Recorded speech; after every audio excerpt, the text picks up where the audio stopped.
नमस्कार, हर हर महादेव साथियों। 15 जून को ग्रह कुल शासक राजाधिराज भगवान भुवन भास्कर अपने मित्र राजकुमार बुध की राशि मिथुन राशि में प्रवेश करने जा रहे हैं, जहां ये 15 जुलाई तक स्थित रहेंगे।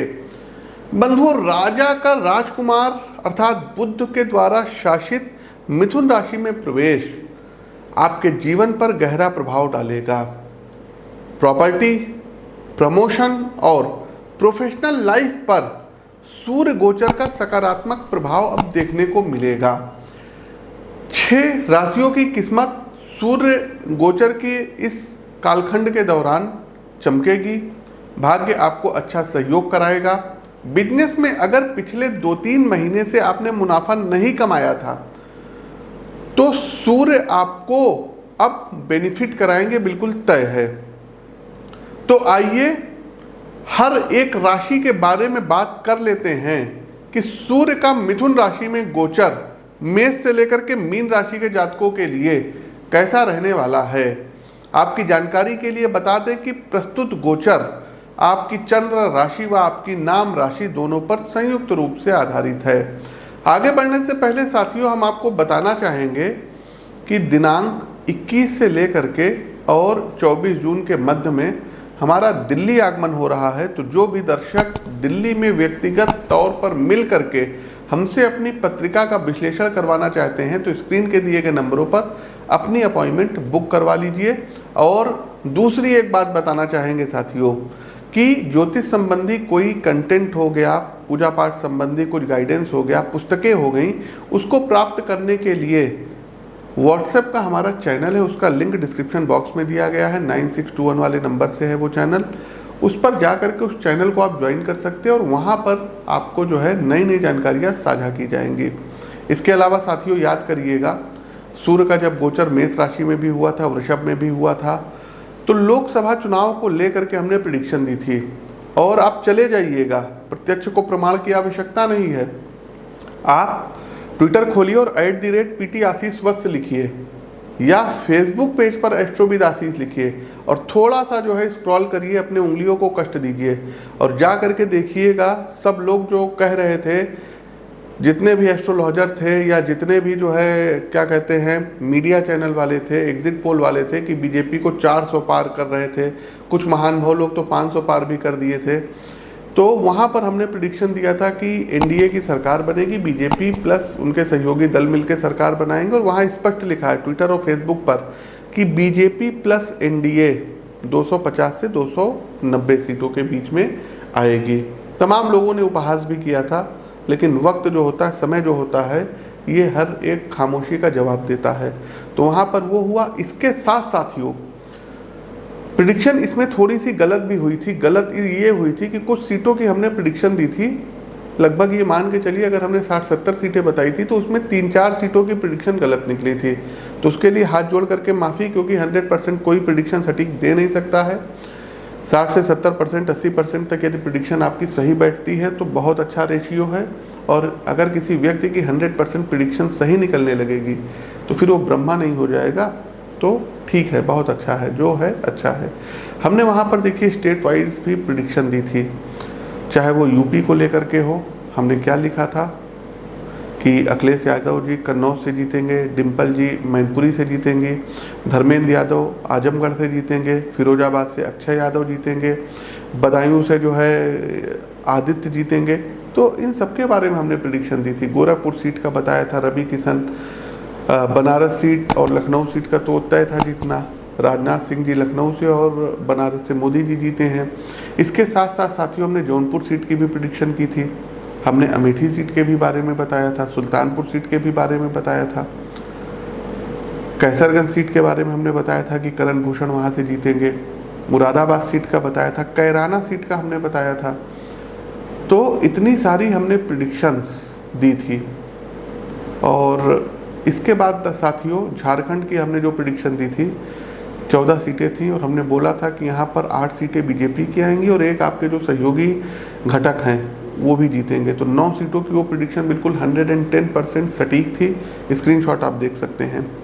इसके अलावा अब आते हैं गुजरात में। गुजरात में हमने जो भी प्रिडिक्शन दी थी सभी सटीक थी।